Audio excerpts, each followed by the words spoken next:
to commit themselves to acts of worship so that they are closer to Allah subhanahu wa ta'ala. The fact that the Muslim community has been here or is here to join you is a testament of the support that the community gives you, Your Excellency. The ibadah of fasting, one of the wisdoms of fasting is so that we can appreciate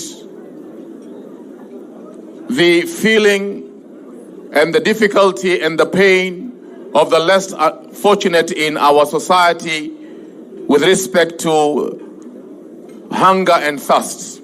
That is why you find that Muslims are very generous in the holy month of Ramadan, because we appreciate what the less fortunate among our citizens go through. And I was thinking, Your Excellency, why you? Why you as the 5th president of this Republic of Kenya? God has honored you. As you said, a son of an unknown woman, unknown man, unknown family, yet God in his wisdom decided that you should be the 5th president of this republic. And I know you know, Your Excellency, that if he did not will, it would not have happened. So it is will, you and your deputy, having been a hustler, using your words, I believe that God chose you because you know what it feels to be a hustler. You know the difficulty that the hustlers go through. And therefore, you have been placed there to take measures, introduce policies so that you can ease the pains of the other hustlers, Your Excellency. God has honored you, but at the same time, my President, God has blessed a burden on you. It's a big burden. And I want to echo what I said once to the former president of this republic. Let your goal be to please your Lord. Govern honestly and justly, and God will ease your work. Govern fairly, and you will see that things will work. Because on the day of judgment, nobody else will carry that burden except you, my Excellency. And I want to share with you history of one of our rulers in the Muslim empire. He was known as Umar bin al-Khattab, the second ruler after the departure of Prophet Muhammad, may peace be upon him. This is a ruler who once made a statement that if a donkey was to break its leg, because the roads of Medina, which was the capital of the Islamic Empire then, were not roadworthy, what will he answer to Allah? That is a donkey. This is a ruler who used to carry sacks of food at night incognito to send to the poor. And his servants would tell him, "Oh, leader of the believers, allow us to carry the sacks on your behalf." And he will tell them, "Will you carry my burden on the day of judgment?" So I know you are a man of God. And I counsel myself and yourself to lead for the sake of your God, and you will see that wonders will work. I pray that God guides you on the straight path. God guides you to the path of those who have earned his pleasure, and not the path who have earned his anger and have been led astray. Thank you very much, Your Excellency, for this opportunity. Shukran. Shukran, Professor. Professor is an intellectual, a respected leader within the community. Asante sana. And now I want to welcome another intellectual, a leader, Dr. Mohammed Osman. If he's ready, Dr. Mohammed Osman, please, 2 minutes for the benefit of the time. And then we will go to Namlef, and then we'll continue the program with Honorable Yusuf Hassan, inshallah. Dr. Mohammed Osman.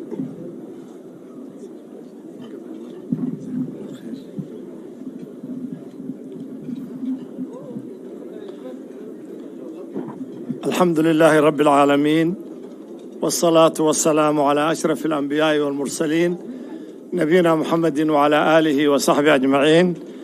Assalamu alaikum wa rahmatullahi wa barakatuh. So Mubarak to all faithful fasting Muslims. Your Excellency, President William Ruto, His Excellency Vice President, and all dignitaries who are here. I am elevated and very happy and thankful as a Muslim to Your Excellency for joining us this evening and gracing us with your presence at this special iftar. We really feel deeply honored to have you here. Thank you very much, Mr. President. Ramadan is a blessed month that provides us with an opportunity to reflect on our spirituality and faith, observe fasting during daytime, perform acts of worship and charity, and seek forgiveness of Allah subhanahu wa ta'ala. We hope that this gathering will foster understanding and strengthen our bonds as fellow human beings. Your Excellency, please know that you are warmly welcomed here as Islam is a religion of peace. We Muslims want to assure you, Your Excellency, that we want to live in peace. Kenya, a model of stability and peaceful country in Black Africa. We love this country, and as Muslims, we want to be part and parcel of this country. As Muslims, who are key stakeholders in our great country, we as citizens, business people, and professionals pray for and want your government to succeed. We also pray for a united, peaceful, stable, and prosperous Kenya. As you embark on your presidency, we offer you our full support and wish you the very best. Thank you, Mr. President. Thank you very much, Dr.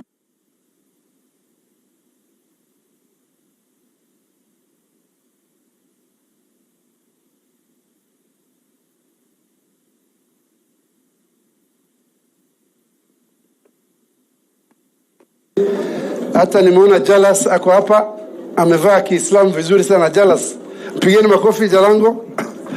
Asante sana.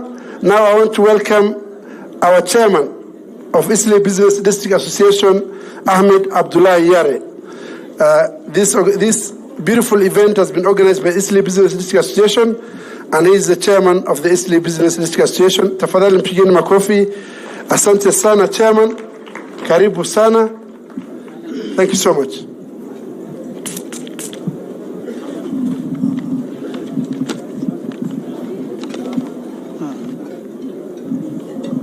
Bismillah. Your Excellency, the President of the Republic of Kenya, Commander-in-Chief of Defense Forces, Honorable Dr. William Samoei Ruto, Your Excellency, the First Lady, Mama Rachel Ruto, Your Excellency, the Deputy President, Honorable Rigathi Gachagua, the Speaker of the National Assembly, Honorable Moses Wetangula, the Leader of Majority, Honorable Kimani Ichung'wah, and Leader of the Senate Majority, Honorable Cheriot, Your Excellency, the Governor, City County of Nairobi, Honorable Sakaja, Cabinet Secretary of Defense, Honorable Adan Barreguduale, Members of Parliament, Member of Kamkunji, and the other MPs present, Honorable Senators, Your Excellencies, the Governors present, Cabinet Secretaries and other dignitaries, religious leaders, fellow businessmen and women, Assalamu alaikum wa rahmatullahi wa barakatuh. Your Excellency, Isli Business District Association and the Greater Muslim Fraternity of Kenya are honored and grateful for your presence on this auspicious occasion to celebrate the holy month of Ramadan. May I take this opportunity to welcome Your Excellency and all the guests. Your Excellency, Isli Business District Association was formed in 1998 by the late Honorable Senator Yusuf Mohammed Haji and a few community leaders. The purpose of the association was to advance the interest of the business community and give the community a voice in building working relationships with the government agencies and other stakeholders. Further, the association was to make Isli a safe and clean environment for business. Currently, we have a well-established communication channels with the Nairobi City County, Kenya Revenue Authority, the National Police Service, and the other government agencies. Your Excellency, our membership is close to 23,000 members, of which 22,000 are retail shop owners. There are 70 plus medium-sized malls. Soon, one of the biggest malls in the region, the Business Bay Square, will open its doors for business. We are grateful to Allah for the gift of Kenya, this great nation of ours. The peace that we wake up to every morning and go to bed to every night is among the favors Allah has bestowed upon us, which should not be taken for granted. Leadership is gifted by Allah. Allah gifted Kenya your leadership through a free and fair election. We, as a Muslim Ummah, and specifically the Isli Business District Association, shall support you and your government to deliver on your promises and move the country forward. Your Excellency, Isli Business District Association contributes significantly to the economy of our country. We provide employment in various sectors as construction, hospitality, banking, logistics and transport, aviation, energy, money transfer, hawala, and many others. Thousands of families from the low-income areas such as Madari, Kibera, Kayole, Huruma, and so on, depend on Isli for their daily bread. Closure of business, even for one day, impacts negatively on the lives of these poor Kenyans. And we therefore hope and pray that the so-called maandamanos shall be called off for good for the sake of these poor families. Your Excellency, Isli is a very important business hub in the East African region. Traders come from all over East African region as far as DRC Congo for bulk goods. The unreliability and unpredictability of business will take away these very important customers from us and scale down the economic contribution of our business hub. All the reasons why these demonstrations should be called off. Your Excellency, we are spreading our wings out of Isli into other counties. We are upgrading into manufacturing. We are already in the business of manufacturing mattresses, furniture, motor vehicle lubricants, and many other things. It is worth noting that major banks in Kenya have got branches in Isli, the likes of KCB, ABSA, Cooperative Bank, Equity, DTB, Gulf Africa, First Community Bank, Family Bank, Dubai Islamic Bank, and so on. This shows how the economy of Isli is vibrant. The size of the honeypot in Isli is beyond our thoughts. Your Excellency, we intend to build a world-class teaching and referral hospital which will attract foreign patients and students. Needless to say, this project shall be a major foreign exchange earner as well as other economic activities that will come with it. In conclusion, our business is Sharia compliant. On this, the Sharia of Islam and that of your government are similar. A breach of the government laws and regulations on business automatically translates to a breach of Islamic Sharia on business. Your Excellency, it is not all rosy the way I'm saying in Isli Business District. We are faced with a number of challenges, but this is not the right forum to present those challenges to you. We know your doors are open and we shall come knocking soon. Thank you very much.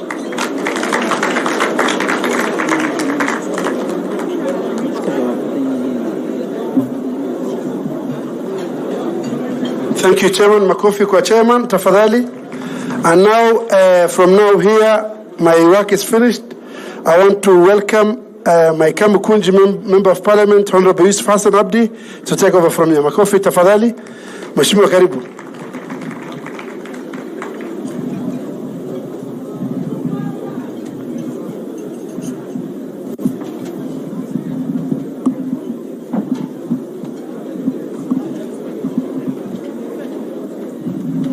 Assalamu alaikum wa rahmatullahi wa barakatuh. Mheshimiwa Rais, Mheshimiwa Makamu wa Rais, Mheshimiwa Waziri Prime Cabinet Secretary, mawaziri wa ndugu zangu Murkaman pamoja na Mvoria, magavana wakiongozwa na gavana wangu Sakaja Johnson pamoja na gavana Najib Jama pamoja na gavana MAK wa Mandera, wabunge na maseneta wengi ambao wamefika. Leo ni furaha kubwa sana sisi kama Waislamu wa Nairobi kwamba leo viongozi hao wote wako katikati yetu, wamekuja kututembelea na kushiriki katika iftar hii. Pia nataka kumshukuru mwenyekiti wa Isli Business Association pamoja na viongozi wa kundi hilo wakiongozwa na Haji Ahmed Abdullahi Yare, akiwemo na viongozi wengine ambao wako hapa leo. Mheshimiwa Rais, ni furaha kubwa sana kwamba jioni hii umechukua wakati wako kuchukua wakati huu kuzungumza na kukaa katikati ya wananchi wako wa Kiislamu. Ni fahari kubwa sisi kwetu, na ninafikiri ni mara ya kwanza kwamba rais wa nchi amekuja kwa mwaliko wa Waislamu kufungua iftar pamoja nao. Hii hakuna rais mwingine ambaye amekuja katikati yetu. Tumekwenda State House, lakini wewe ndio mtu wa kwanza kuja huku, na sio tu hukuja, hata ulishiriki katika sala ambalo ni jambo la kutuheshimu sisi kama Waislamu wa Kenya. Mimi rais, sitaki kusema mengi kwa sababu watu wamekuwa wamefunga siku nzima na wamechoka, na wewe pia una shughuli nyinginezo, lakini nilikuwa nataka kuwatambua na kuwaomba wasimame wabunge wenzangu ambao wamekuja pamoja nami leo katika sherehe hii. Yupo Mheshimiwa Kenan wa Eldas, yuko Mheshimiwa Farah Maalim wa Dadaab, yuko Mheshimiwa Shabir Shakir wa Kisumu, nina ndugu yangu Dido Raso kutoka Saku, Badi Twalib kutoka Mombasa, Abdul Haji Yusuf kutoka Garissa, Abdi Shurie wa Garissa, Senator Fatuma Dulo wa Isiolo, Mheshimiwa Ruweida Mohamed wa Lamu, Mohamed Abdikadir wa huko Mandera Lafe, Mheshimiwa Ali Chome, Mheshimiwa Hussein Waiten wa Mandera, Mheshimiwa Adan Daud wa Wajia, Mheshimiwa Abdi Shurie wa Balambala, Mheshimiwa Sulekha kutoka Mandera, Mheshimiwa Fatuma Jeho wa Wajia, Mheshimiwa Sheikh Abdi Shekho wa Ijara, Mheshimiwa Hussein Abdi Barre wa Wajia, Mheshimiwa Jalango MP wa mwenzangu wa Nairobi, Mheshimiwa Mohamed Ado, Mheshimiwa Ibrahim Sane, Senator Marian, na mwisho sijamsahau Mheshimiwa Abdi Sheikh Mheshimiwa Abdurrahman Daud, ulikuwa number 1 katika list yangu wa Meru Imenti. Karibu sana. Kama kuna mheshimiwa mwingine ambaye nimemsahau, tafadhali simama ili nikuone, kwa sababu mzee wangu mzee Mohamed Abdulqadir wa Lagdera, karibu sana. Alafu kuna waheshimiwa wengi wa zamani ambao ningeomba, nimemsahau Mheshimiwa Hassan Omar, the latest boy on the block wa Yala, karibu sana. Meja Deko, kumradhi, simama tukuone tafadhali. Adan Haji, uko wapi? Assalamu alaikum. Muliro Yusuf, my namesake. Wote nawakaribisha na nawashukuru kwamba mmetuheshimu kujiunga nasi jioni hii. Next time nitajaribu zaidi kwa majina. Kwa haya mheshimiwa, jioni hii ni yako, na sasa hivi nataka kuambia kwamba Eastleigh imeinuka kimaendeleo, na hata ukitembelea unajua umepita mara kadhaa wakati wa uchaguzi, lakini ni mji, is a city within a city. Na hata jana nilitembelea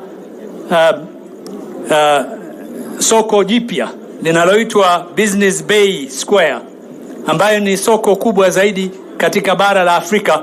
Mimi nilitembea kama kilomita 6 nikachoka, nikaondoka. Wakaniambia bado imebaki kilomita 6 nyingine ya shopping katika hiyo eneo, na wanakusubiri sana kwa hamu. Siku moja utakuja, na najua Maalim Weli ambaye ni mfanyabiashara ambaye ni mwanzilishi wa soko hiyo, nilimuona yupo. Maalim Weli yuko upande gani? Maalim Weli yuko hapo, na ananiomba kila siku nikujulishe kwamba ameshamaliza hiyo soko na tayari ifunguliwe karibuni. Nataraji utatutembelea wakati huo. Assalamu alaikum. Na sasa hivi nataka kumkaribisha Waziri Duale ambaye sikumtaja kwa sababu yeye ni wa kwetu, aje kutujulisha wale wengine waliopo hapa. Karibu sana mheshimiwa.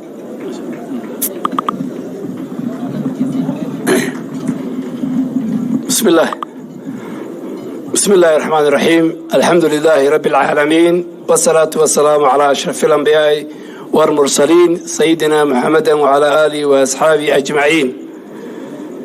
Your Excellency, the President of the Republic of Kenya, Dr. William Ruto, Your Excellency, the Deputy President, our brother Rigathi Gachagua, His Excellency, the Prime Cabinet Secretary, His Excellency, the Speaker of the National Assembly, the Governor of Nairobi, the Governor of Garissa, the Governor of Mandera, the Chairman of Eastleigh Business Community, the Vice Chair of our biggest mosque, the mother of all mosques in Kenya, Professor Esaji, the leader of majority in the Senate, Brother Cheriot, the leader of majority in the National Assembly, Honorable Kimani Ichung'wah, government officials, business leaders, members of parliament, both in the Senate and National Assembly, our First Lady, Mama Rachel Ruto, our great women leaders sitting there with her, all protocol observed. Your Excellency, it's good to have you here. And I think it was right for the community first to invite you, which we have done today.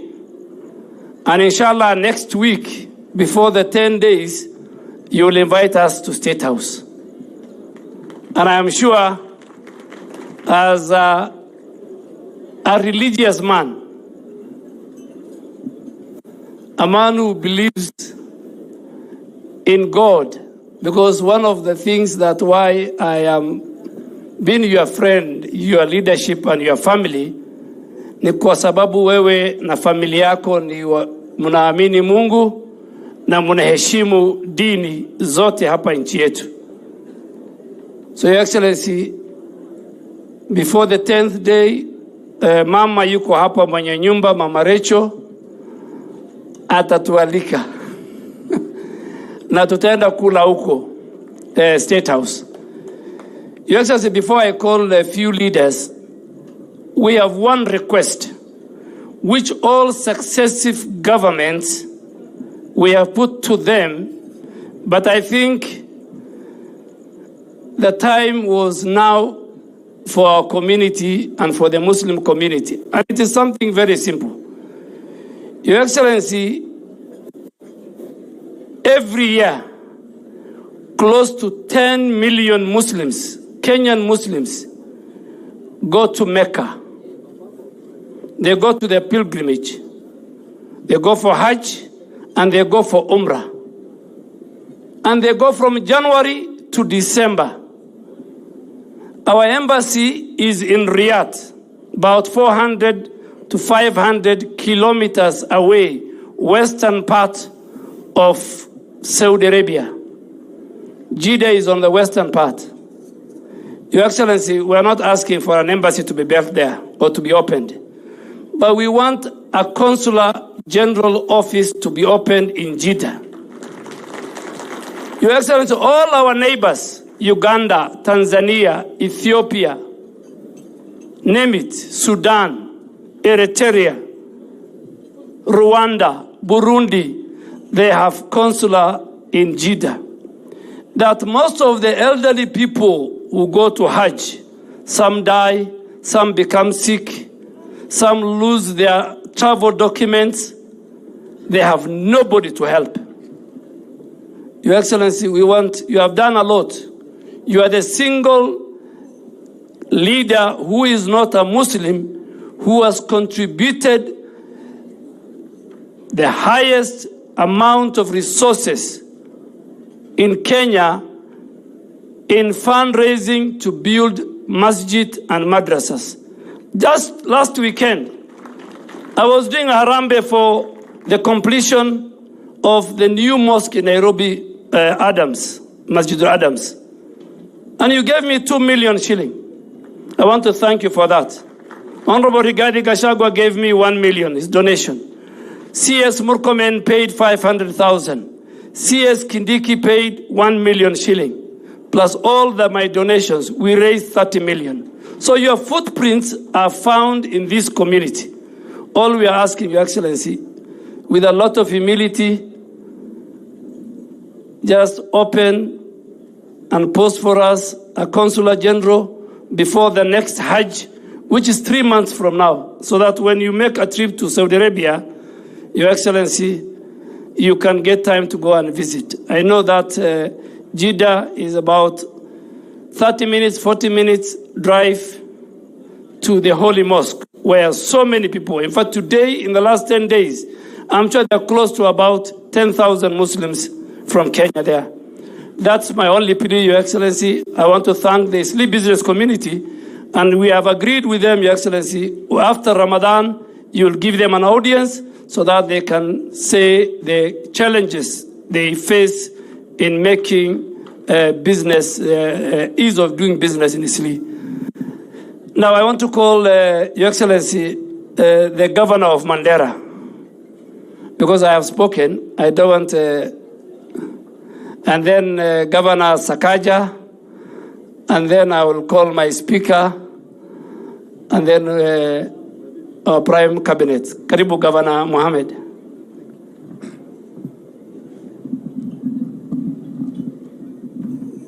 Thank you very much, CS.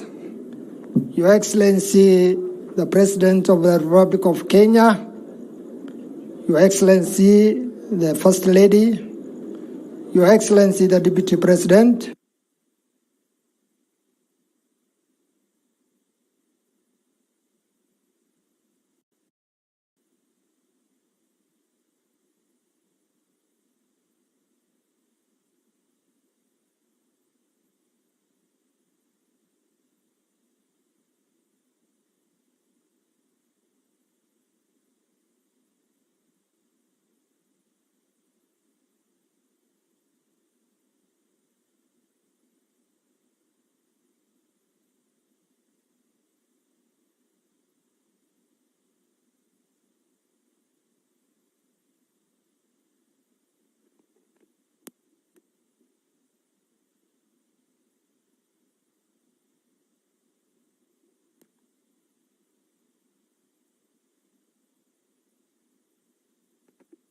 who attended the iftar program outside State House.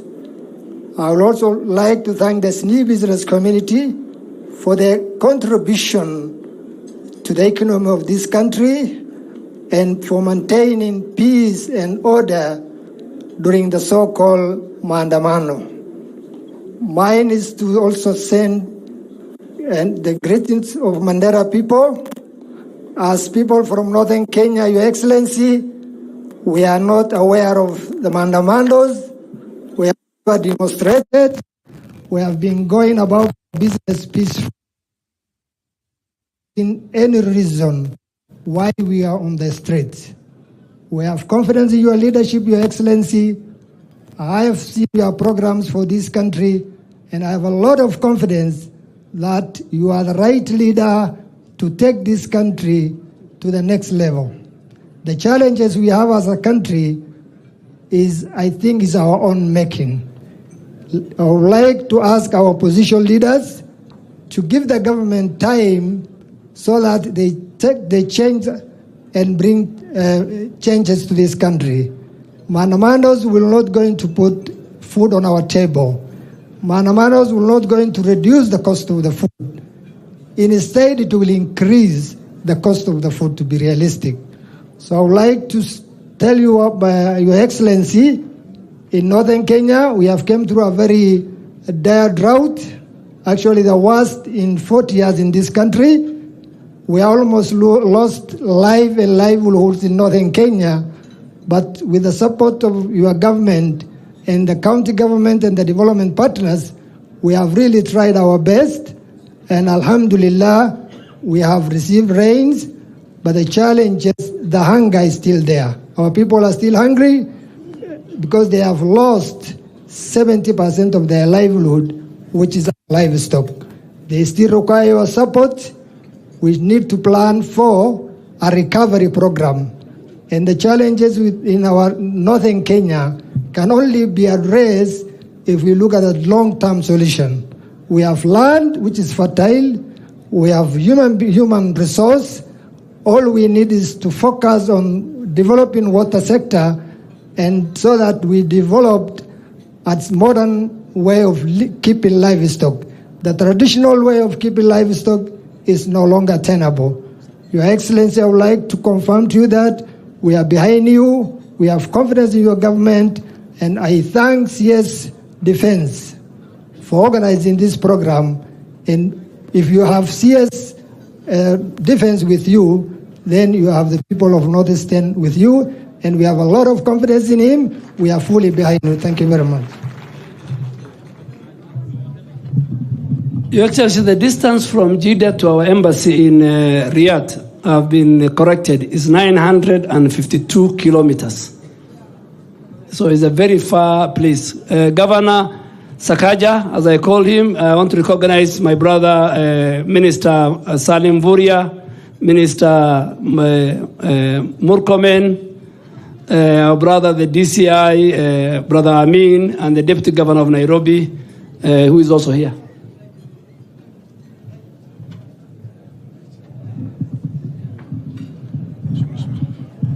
Asante sana. Assalamu alaikum wa rahmatullahi wa barakatuh.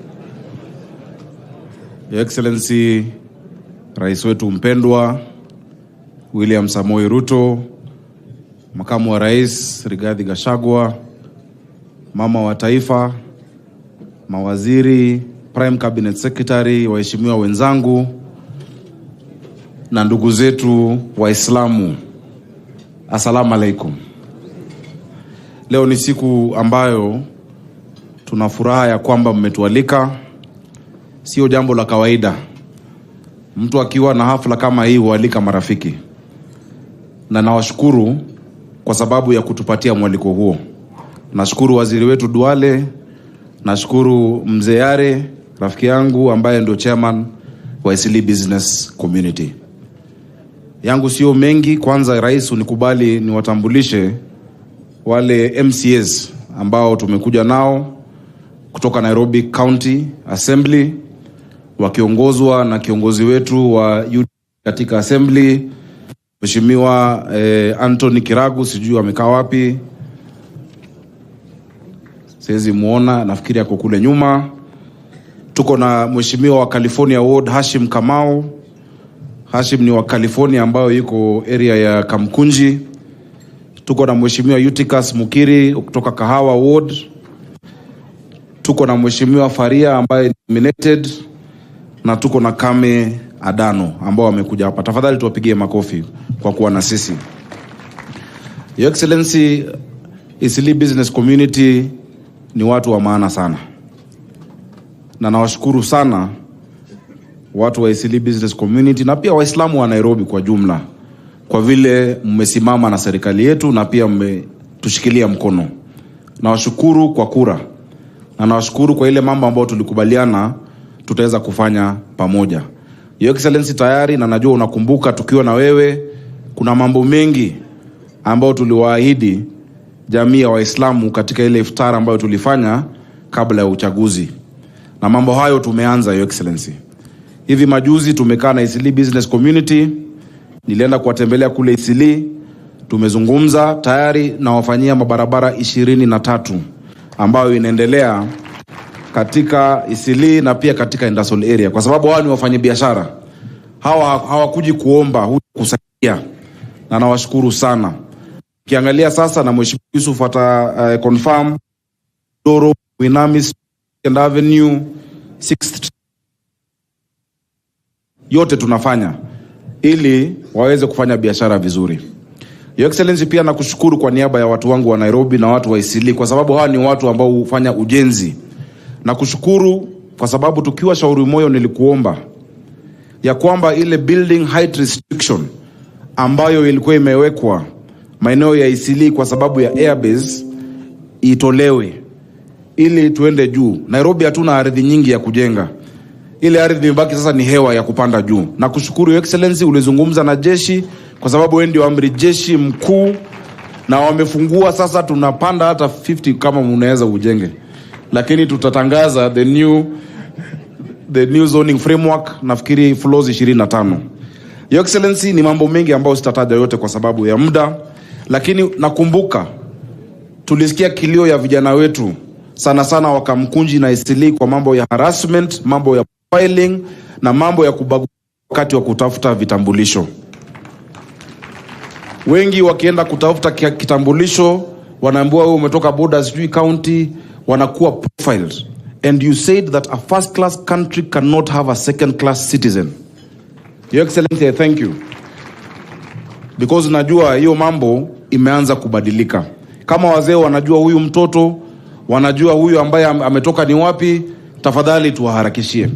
Your Excellency, nikienda kumaliza, tumekubaliana na Eastleigh Business Community mambo ya Eastleigh Market ambayo ilikuwa imekwama kwa muda mrefu. Kulikuwa na kesi kubwa kotini ambayo tayari tumeshinda. Tutajenga nao pamoja as public private partnership ili mambo ya hawking tuweze kumoderate hapo, watu waingie katika Eastleigh Market. Na najua ni jambo ambao wamekuomba, na nakushukuru kwa sababu umetusaidia. Na kila msikiti sana sana zile za kule chini mtaani tutawajengea boreholes ili kuwe na maji, kwa sababu Uislamu watu wakienda kwa sala maji ni muhimu sana, si ni kweli? Your Excellency, thank you. Athi Water tunafanya nao na Nairobi Water ili tujenge boreholes. At least we are starting with 17. Takuomba Your Excellency unisaidie, at least even just we double, so that they can have the dignity when they go for their prayers to have water in the mosque. Finally, Your Excellency, naomba waislamu wetu, ndugu zangu, hizi siku za Lailat al-Qadr ni siku muhimu sana, si ni kweli? Na hapo ndo najua maombi husikizwa. Your Excellency, you know, in that period, one of the odd number days, ile wanaomba kwa msikiti hujibiwa. Muombe amani ya Kenya. Muombe rais wetu William Ruto. Rais wetu William Ruto apate maarifa, aongoze bila kusumbuliwa, kwa sababu kura alishinda na yeye ndo amekalia kiti. Si ni kweli? Asante sana, tuko pamoja, waislajirna pamoja. Thank you. Governor, inaitwa the odd nights are called Laylatul Qadr. Yeah. Now, with your permission, let me ask my speaker, the speaker, sir.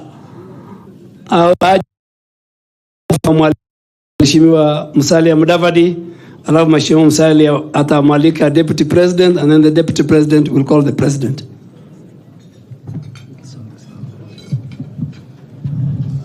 Asante sana. Ndugu zetu waislamu, assalamu alaikum. Your Excellency, the President, Mama Rachel, Your Excellency Rigathi Gachagua, our DP, governors present, cabinet ministers, wabunge wetu, na waheshimiwa waalikwa katika hafla hii. Kwanza kabisa ni kuwashukuru wafanyabiashara wa Eastleigh, the Eastleigh business community, mwenyekiti wao akiwa rafiki yangu mkubwa kwa muda mrefu, kwa kutuandalia hii hafla ya iftar. Tunashukuru sana kwa sababu kutuleta pamoja ni kuja kukumbuka ya kwamba lolote tufanyalo lazima tumheshimu Mungu, tumwabudu Mungu, tupeleke maombi yetu kwa Mungu kwa wakati ufaao, na kama jamii ya Kenya tuwe tunaketi pamoja vile tumeketi leo. Eastleigh, Your Excellency, ni mahali ambapo wengi wetu tuna ile feeling inaitwa nostalgia. Wakati tulikuwa tukianza kazi hapa Nairobi, nilikuwa naenda Eastleigh kwa hoteli on 3rd Avenue inaitwa Munawar, kwenda kula chakula inaitwa Arosto. Kila lunch time tulikuwa tunaelekea Eastleigh. It used to take us 5 minutes from city center to Eastleigh. Lakini sasa Eastleigh is a city within a city. It's the heartbeat of everything. You can get whatever you want in Eastleigh, na tunawashukuru sana. Kukua kwa Eastleigh, Your Excellency, ni kwa sababu ya kuzingatia amani katika nchi yetu. Na wewe kama rais wetu, tunaomba Wakenya wote wakuunge mkono ili uendelee kuleta amani na kupiga hatua kubwa ya maendeleo katika nchi yetu. Tukiswali wakati huu wa Ramadhan, ni kuwaomba Wakenya wote, ukiwa dini gani, sisi wa Kristo, nyinyi Waislamu, lazima tuwe kitu kimoja, kwa sababu hatuna nchi nyingine. Lazima tushirikiane, tushike nchi yetu pamoja ili tuweze kuchangia na kusukuma gurudumu la maendeleo. Kule bungeni sisi tumeapa tutafanya kazi yetu vilivyo, na hatutakubali wale ambao wanataka kufuruku amani katika nchi yetu. Kwa ndugu zetu Waislamu wa Eastleigh na wa ndugu zetu wa Somali, mimi najua mnajua ni rafiki wenu mkubwa sana. Na mimi huwa nasema isideji, isideji, isideji. Asante sana. Mungu awabariki. Waacha sasa nimuite Mheshimiwa Musalia Mudavadi aje waongeleshe. Siku ingine nitawaambia where I first heard isideji, isideji, isideji. Asante sana.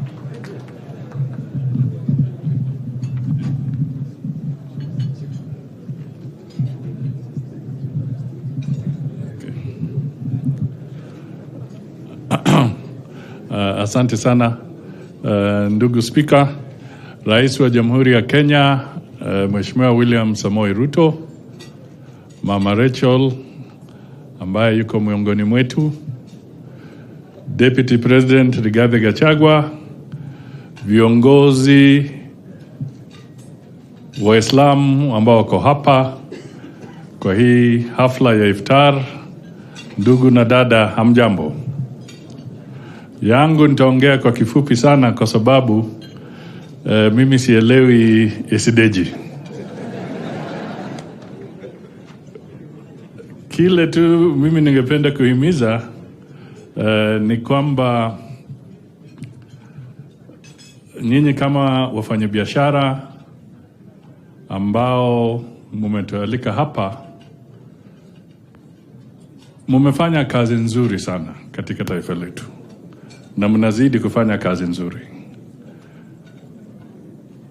Kama kuna kile wanaweza ita kwa kimombo urban renewal, jamii ambayo imehusika sana na urban renewal, yani kutoa sehemu zetu za Nairobi zingine ambazo watu walikuwa wakifikiri kwamba sasa haziwezi inuka tena, basi wafanye biashara wa Eastleigh kwa kijumla, you have got an A distinction kwa mambo ya urban renewal. Jambo langu la mwisho, nilikuwa naambia Sakaja pale kwamba tukiwa wadogo, mji wa Nairobi ulikuwa unaitwa the green city in the sun. I don't know if you can remember that. The green city in the sun.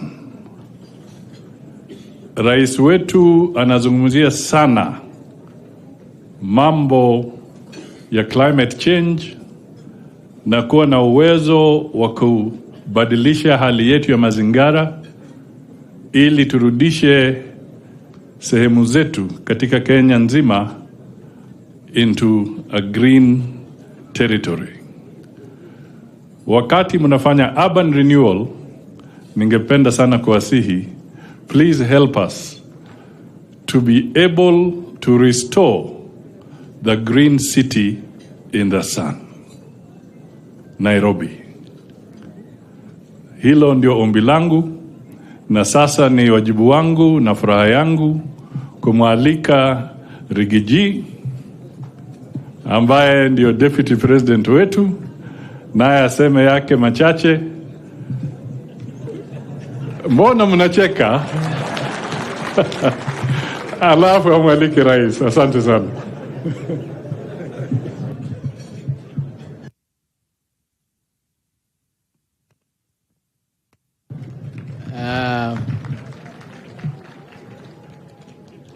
Your Excellency, the President of the Republic of Kenya and Commander-in-Chief of the Defense Forces, Dr. William Ruto, Your Excellency, the First Lady, Mama Rachel Ruto, the Prime Cabinet Secretary, the Honorable Musalia Mudavadi, the Speaker of the National Assembly, leaders of the majority in both houses, Waziri wetu Aden Bare Duale, and other Cabinet Secretaries, ndugu zetu waislamu, salamu alaikum. Asante sana, tumeshukuru sana kufika hapa kwa hii sherehe, na inakuanga ni furaha yangu kutembelea ndugu zetu na dada zetu waislamu, kwa sababu kuna kitu moja mimi tunaelewana na waislamu. Mimi kama nyinyi sipendi dhuluma. Na ndio miaka 4 iliyopita siku walijaribu kumdhulumu huyu rais wetu, mimi na huyu ndugu yangu mdogo Kimani Ichung'wa na viongozi wengine kutoka pale kwa mlima, tulisema hatutaki dhuluma, na Mwenyezi Mungu akatusaidia na dhuluma ikakwamishwa. Kwa hivyo tukifika hapa tunashukuru sana. Ya pili, napongeza sana huyu Mheshimiwa Aden Duale. Katika wale Waislamu mimi najua huyu Duale hako na damu yetu pale kwa mlima kuwa na msimamo thabiti. Waislamu wengine walipotishwa, wakaambiwa watafungwa, biashara zao zitahangaishwa. Mheshimiwa Duale alisimama imara. Na ndio na sisi na rais tukasema mtu yote yako na msimamo ni mtu mzuri, ndio tukampatia wizara ya ulinzi kwa sababu hiyo inataka mtu yuko na msimamo. Your Excellency, hawa jamii ya Waislamu nawapenda. Umefanya kazi mingi sana huko, kujenga madarasa, kujenga misikiti, kuchangia akina mama, kuchangia wale wanaenda masomo ng'ambo na kutembea huko.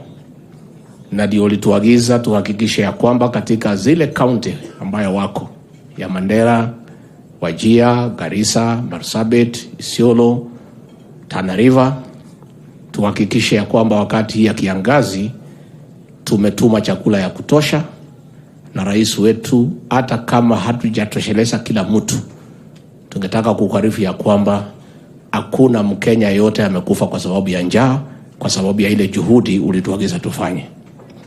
Sasa nikimalizia tu, najua mimi ni mtu ya kusema ukweli. Na wakati hii ya mwezi mtukufu ya Ramadhani ndio wakati ya ukweli.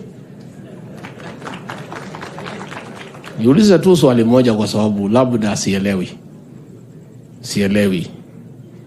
Huyu rais wetu amekuja pale, amejenga madarasa, amejenga msikiti, amechangia wamama, ametembea kila pahali. Amekuwa rafiki yenu wa dhati. Amekuwa karibu na nyinyi. Lakini siku yeye alihitaji usaidizi, mlimpimia kidogo. Na tunashindwa kwa sababu hatuelewi, kwa sababu zile chache mlitupatia tunasema asante. Sisi ni watu ya shukurani. Tunashukuru sana. Lakini tuliumia kidogo kwa sababu yule alipata mingi, hakuna historia ya msikiti hata moja amejenga. Hakuna record yeyote amejenga madarasa hata moja. Hakuna shule amejenga. Hakuna wamama amesaidia. Anakujanga tu mkutano moja, anasema takribil, mnampatia kura. Sasa mimi naomba tu nikiwa hapa, tafadhali, vile nyinyi hampendi dhuluma, huyu rais wetu pia, wakati ukifika, mkumbuke yeye kwa yale mazuri amemfanyia. Sababu ni mzuri kutenda haki. Amekuwa pale siku mnamhitaji. Ametembelea nyinyi. Ameshiriki kwa kila kitu mmemwalika. Siku na yeye anahitaji nyinyi, mnaenda kwa yule ambaye hakuna chochote amefanyia nyinyi. Ya mwisho nikimalizia, Your Excellency, niombe msamaha kwa hao watu ya Eastleigh, kwa sababu siku ya kwanza maandamano ilipotangazwa hatukuwa tumejua ni ya kuharibu mali ya watu. Tulikuwa tunafikiria tu ni mambo ya kupiga kelele ya siasa alafu warudi nyumbani. The first day wakaingia pale Eastleigh, wakaharibu mali ya wafanyabiashara. Lakini siku ya pili, Your Excellency, tulihakikisha hakuna hata kamoja kalikanyanga Eastleigh. Hakuna kamoja kalikanyanga CBD. Ningetaka kutoa hakikisho kwa niaba ya rais, kama watarudi vile wanatisha, hakuna hata kamoja katakanyanga Eastleigh ama town, kwa sababu Eastleigh is an important hub of our business and is a serious player of our economy, and we have a responsibility as a government to protect business, and our work is to make sure we expand business and create the right environment. So I want to assure on behalf of my boss, the Eastleigh community, please do your business in peace and expand. The government of the Republic of Kenya under President William Ruto will not under any circumstances, allow anybody, I repeat, anybody, I repeat again, nobody will be allowed to destroy property in this country. So as you expand your businesses, please do so with the full knowledge that you have a responsible government that respects business. Mambo ya siasa hiyo wacha tufanye kule bunge. Kimani Ichung'wa is equal to the task. Asikize mambo ya hiyo watu, amalizie huko. Kama anahitaji usaidizi wetu atatuambia. Sisi tufanye biashara, tulinde kila mtu, tulinde maisha ya Wakenya, tusaidie biashara. Ndio hii Kenya yetu ikae mzuri. Tumekubaliana? Pale mbele mtamwangalia huyu bosi yangu mzuri. Mlimuumiza kidogo lakini ni sawa.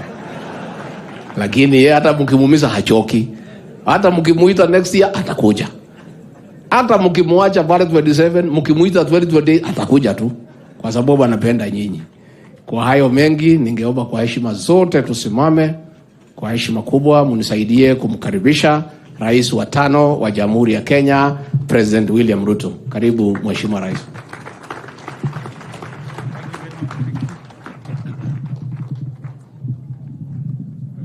Asanteni sana. Tafadhali tunaweza keti chini.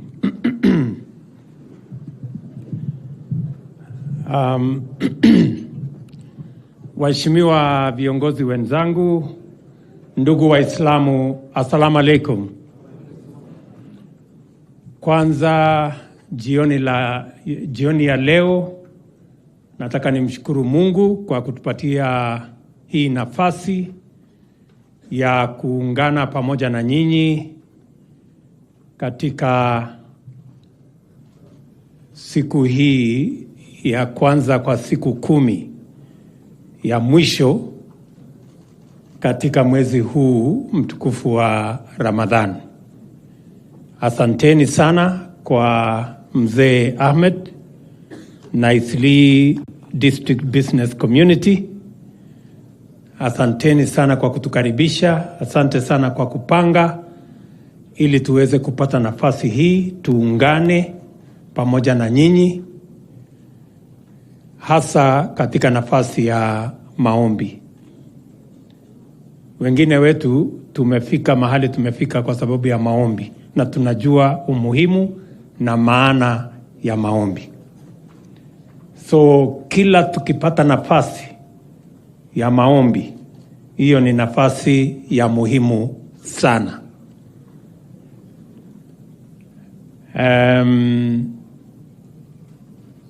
Najua ya kwamba nimeulizwa mbona leo hatujafanya hii sherehe kule mahali inafanyika kawaida. Lakini nimeeleza hawa ndugu zangu ya kwamba ni vizuri kwamba Eastleigh Business Community wamepanga ili tuanze na huku. Ndio tukipata hiyo nafasi ingine pengine wiki ijayo nitawakaribisha, kwa sababu dini ni jambo la muhimu sana kwa taifa letu la Kenya na hasa kwangu. Niliwaeleza ya kwamba askofu wangu wa kanisa ambaye mimi naenda alinitia moyo sana, akaniambia mimi nataka wewe ukue kama Waislamu vile wanamheshimu Mungu.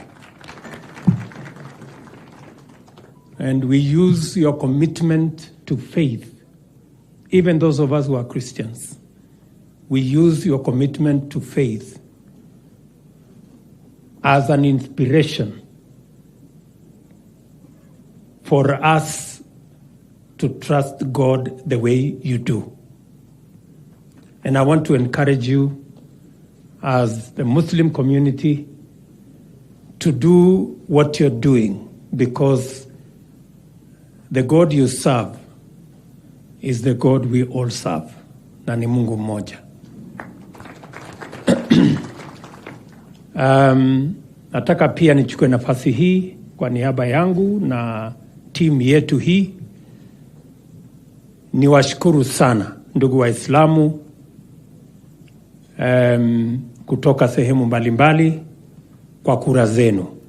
Nataka niwashukuru sana.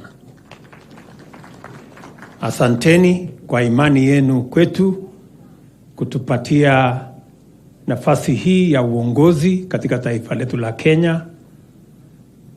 Tunawashukuru sana, tunawaenzi kwa kura zenu, na mimi nataka niwahakikishie ya kwamba serikali ya Kenya ni serikali yenu, na tutaungana pamoja na nyinyi katika kuendesha hii serikali na kufanya kazi pamoja kwa manufaa ya Wakenya wote wa kutoka dini zote.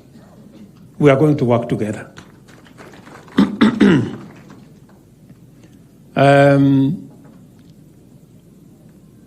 Hata mbali na dini tulizo nazo, binadamu bila dini hana tofauti na mnyama. Na mimi ninaamini ya kwamba when I see what you do, when I see you fast, that is what we do also as Christians. We fast because it is the same God that we believe in. And we must continue to trust God even for our nation, kama taifa letu la Kenya. Mimi najua ya kwamba wengi wenu ni watu ambao mnamcha Mungu, na sote tunataka taifa letu la Kenya liwe ni nchi ambayo inamcha Mungu. Na katika kule kumcha Mungu niliwaeleza, tulikuwa na wakati mgumu sana wakati wa uchaguzi uliopita, kwa sababu mambo yalikuwa mengi. Mimi mwenyewe nilipoteza marafiki wangu wengi kwa sababu ya siasa hii ambayo ilikuwa wakati huo ya vitisho na hii na ile. Lakini there is something God taught us in this election. Na Mungu alitufundisha, mbali na uwezo, mbali na mamlaka ya binadamu, kuna Mungu mwenye anaamua.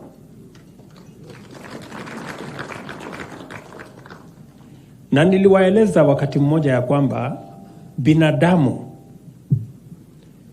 anatoshana na heshima. Ikizidi hapo, kuabudu ni Mungu peke yake. Nyinyi mnanielewa? Nyinyi msiwahi mkamkosea Mungu, mkaabudu binadamu kwa sababu hako na mamlaka ama hako na uwezo ama hako na pesa. Yes. We can, kama binadamu hawezi kutosheka na heshima, anaanza kutuuliza tumuabudu, hiyo tukatai. It doesn't matter who they are. It doesn't matter what power they wield. It doesn't matter how much wealth they control. A human being, we are all equal in the eyes of God, in the eyes of the Constitution. And I want to tell you, my brothers and sisters, as I told you then, and I am sure today we are all witnesses, that it is not power, it is not money, it is not influence. It is God who decides the destiny of a people or a nation.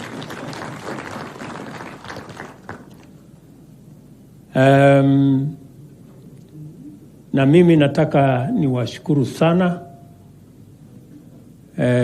kwa vile tuliungana, tumeshirikiana na tutapeleka taifa letu la Kenya mbele pamoja.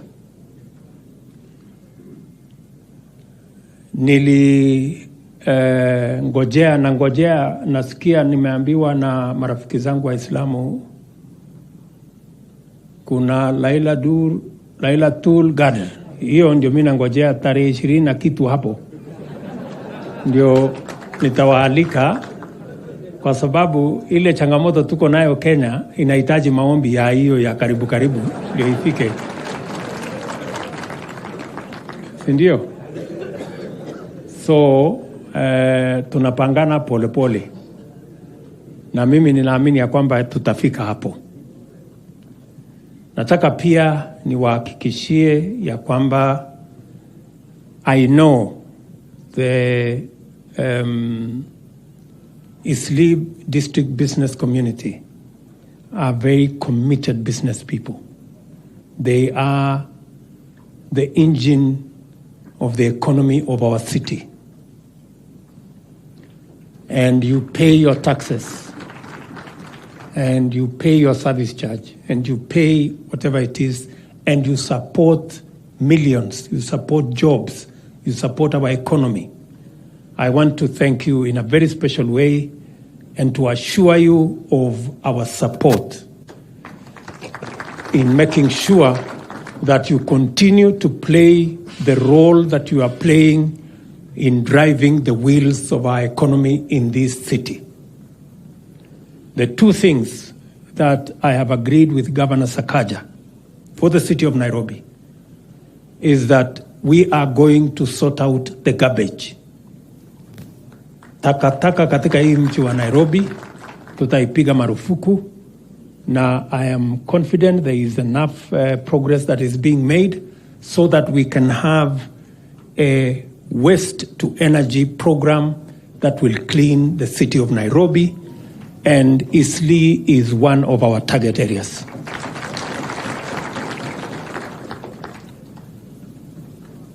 Jambo la pili, vile tumekubaliana katika mji wetu wa Nairobi, ndani ya hiyo maneno ni mambo ya Nairobi Rivers Commission. We cannot continue to live in a city where the rivers are full of sewage and shit. We have to remove it. And again, under the office of the Deputy President, that program is on course so that we can live in a decent, dignified, healthy city. Na tutashirikiana pamoja na nyinyi. I hope the Eastleigh business community will play a role in the programs we have for this city and ensure that we take the city and make it a habitable capital city of Kenya and a place where we all live. Vile, I want to give you my assurance. I know there are some roads that stalled but I'm happy that we have now started the road from Isiolo, Kulamawe, from Kulamawe to Modogashe. I want to give you my assurance that road will be built. Shortly, in another 2-3 months, we will again commission the road from Elwak to Ramo, another 140 kilometers, because it is our intention to make sure that we develop our country equally and in all parts, and we enforce equity in the development of our country. Let me also commit to you as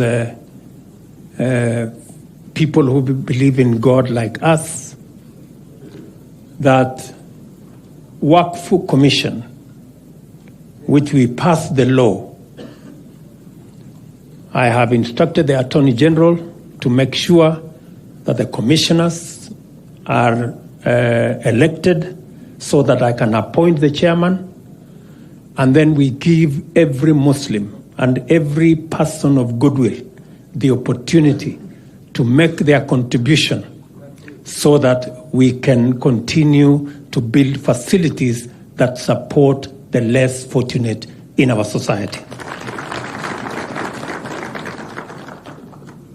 na nitauliza viongozi wa Kiislamu, na ni wengi, watusaidie kuharakisha hiyo jambo, kwa sababu hiyo Waqf Commission tulipitisha sheria awali, lakini hatujakamilisha, so that we can have a place where faithfuls and friends and men and women of goodwill can support activities that target the less fortunate in our society. Kuna watu wengi bado wanatumia excuses kwamba we can't contribute because there is hatuna mahali ya contribute. So I think we will close that gap when we have the commission in place. Nataka vile vile niwaeleze ya kwamba vile Mheshimiwa Duale amesema, tuko na embassy kule Saudia ambayo iko Riyadh. Mumesema ya kwamba mungependa tuwe na consulate pale Jeddah. Duale, vile unajua kwa Biblia inasemekana saa zingine mnaomba lakini hamupati, kwa sababu hamujui kuomba. Sasa huyu Duale amesema tunataka hii nini na ufanya haraka. Sasa nasema amenipatia ultimatum ya miezi 3. Na sasa nimepatiwa ultimatum na mwingine juzi. Na hiyo ultimatum ya huyo mwingine nilikataa. Sasa sijui hii ya Duale nikatae tena.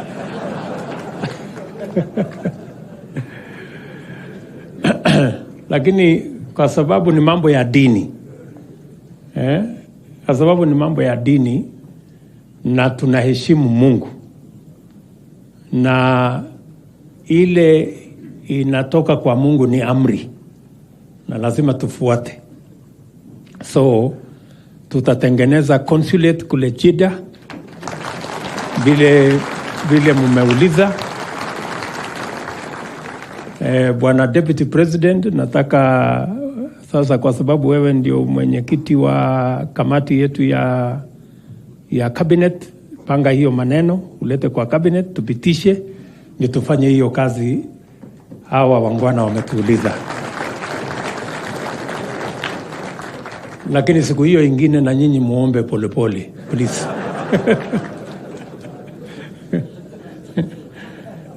Sindio?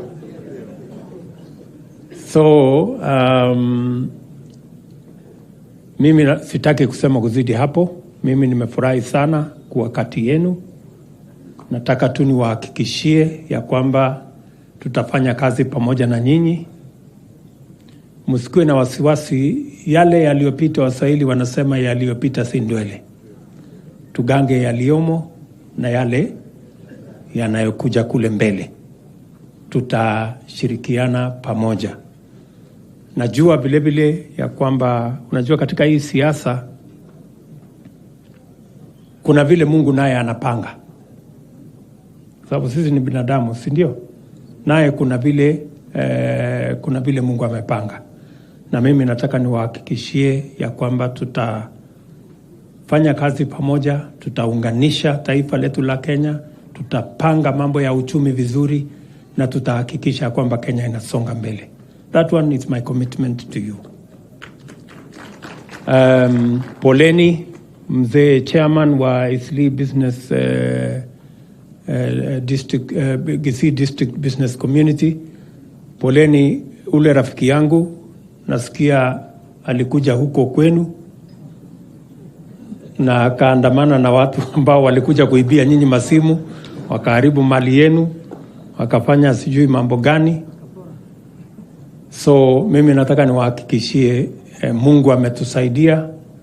Hiyo maneno sasa tumekomesha. Tumesema mambo yote tupeleke wapi? Kule bunge, watu waende wazungumze huko na tukubaliane tuweze kupeleka mambo yetu mbele. Tuache fujo, tuache vita, tuendelee kama watu wa Kenya. Na mimi nakubaliana na nyinyi, in an environment of violence and chaos, business gets affected, development gets undermined, and progress is put in jeopardy. So we must all work together towards a peaceful nation, working together in the right direction, in unity of purpose as a nation. So asanteni sana, mujue ninawapenda sana, tunawapenda kabisa, na tutafanya kazi pamoja. Thank you very much and God bless you.